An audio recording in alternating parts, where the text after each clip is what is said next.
Field marshal K حوالے سے ایک امپورٹنٹ چیز کل خبر میں سامنے آئی کہ یہ کہا گیا کہ ڈونلڈ ٹرمپ اور فیلڈ مارشل کے مابین بہت گہری دوستی ہے، اور اس گہری دوستی میں فیلڈ مارشل ڈونلڈ ٹرمپ سے کچھ بھی منوا سکتا ہے.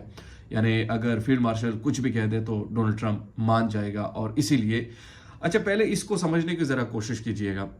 یہ ایران امریکہ جو وار شروع ہوئی، ایران ڈونلڈ ٹرمپ کے حوالے سے بہت سارے جو ان کے قریبی ہیں، ان پر جتنے بھی ریسرچ ہو چکے ان کے مطابق ڈونلڈ ٹرمپ ایک ڈرپوک قسم کا انسان ہے. اندرونی طور پر بہت زیادہ ڈرتا ہے، اور باہر سے تو آپ کو وہ ایگریسو نظر آئے گا، یہ اس کی اسٹریٹجی میں شامل ہے، لیکن اندرونی طور پر بہت زیادہ ڈرپوک ہے، اور حد سے زیادہ ڈرپوک ہے. مطلب یہاں تک کہا گیا کہ یو ایس کی تاریخ میں جتنے بھی پریزیڈنٹ آ چکے ہیں ان میں سب سے زیادہ اگر کوئی ڈرپوک ہے تو وہ ڈونلڈ ٹرمپ ہے.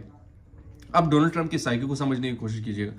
ڈونلڈ ٹرمپ جو ہے مفاد لینا جب کسی سے ہو نا، اس کے مطلب ایسے اٹھاتا ہے، مطلب آپ ایسی تعریفیں کرتا ہے کہ بس یہ تو گریٹ ہے، گریٹ سے بھی آگے ایک اور گریٹ لگا دیتا ہے اور تعریفوں کے پل باندھتا ہے. تو دوسرا بندہ جو ہے وہ خود کو، کیونکہ جب آپ اس کو ذرا اس طرح آپ سمجھیے کہ ایک غریب آدمی جو ہے اور ایک امیر ہے، وہ امیر غریب کی ویسی تعریفیں کرنا شروع، تو یہ غریب جو ہے یہ ویسی اندر سے اندر میں اکڑ آ جاتا ہے کہ دیکھیں یہ صاحب میری تعریفیں کر رہے ہیں.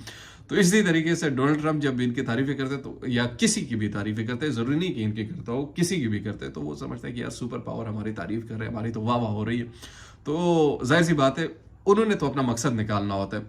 تو یہ کہا گیا کہ اب چونکہ ایران اور امریکہ کی جنگ ایک چھڑ چکی تھی، اب امریکہ کو سمجھ نہیں آ رہی تھی کہ اس جنگ میں اگر جائیں گے تو یہ ورلڈ وار 3 کی طرف بات چلی جائے گی. ظاہر سی بات ہے اگر امریکہ اس طریقے سے اٹیک کرنا شروع کر دیتا تو پھر اس میں چائنا اور رشیا نے کود جانا تھا، اور وہ اس میں آئیں گے اگر فیوچر میں بھی ایسے کچھ ہو سکتی ہے تو سپر پاور پھر خطرے میں پڑ جاتا، پھر کسی اور کے ہاتھ میں یہ ہو سکتا تھا کہ کسی اور کے ہاتھ میں چلی جاتی، امریکہ پھر ایکسپوز ہو جاتا وہاں پہ. تو اب ان کو سمجھ نہیں آ رہی. پاکستان چونکہ ان کے قریب ہے، پاکستان ظاہر سی بات ہے کچھ بھی کر سکتا ہے، انپریڈکٹیبل ہے، کسی بھی لحاظ سے وہ کچھ بھی منوا سکتے ہیں، اور خاص کر امریکہ کے لیے تو کچھ بھی کر سکتا ہے، سر آنکھوں پر بٹھا دیتے.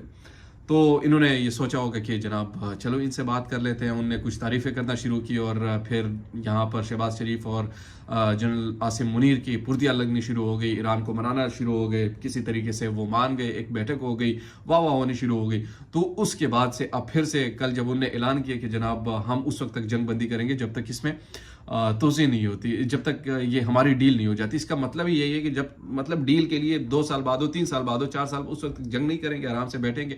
لیکن خیر بات یہاں سے شروع ہوئی تھی کہ Donald Trump general Asim Munir کو کوئی کسی قسم کا انکار نہیں کرتا. تو وہ انکار صرف اس معاملے کی حد تک ہے، باقی معاملات بہت سارے وہ مستقبل میں کھلیں گے. اور یہ صرف چونکہ امریکہ کا مفاد ہے اس لیے وہ تعریفیں بھی کر رہا ہے، اسی لیے وہ جنرل عاصم منیر اور شہباز شریف کو گریٹ بھی کہہ رہے ہیں.